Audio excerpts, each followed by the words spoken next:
હું doctor Vinod Shah, executive committee member of anti microbial resistance committee IMA headquarter, past national senior vice president IMA headquarter new Delhi.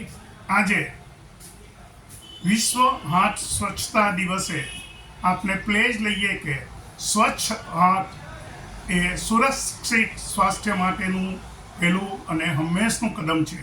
આપણે પ્રતિબદ્ધ લઈએ દરેક દર્દી, દરેક વ્યક્તિ, દરેક વખતે સાબુ અને પાણી સાથે યોગ્ય રીતે ઉપર દર્શાવેલ પદ્ધતિ વડે પોતાના હાથ ધોવે અને પોતાની જાતને ચેપથી સુરક્ષિત રાખે. એ રોગથી દૂર રહેવાનો સૌથી અસરકારક અને સરળ ઉપાય છે.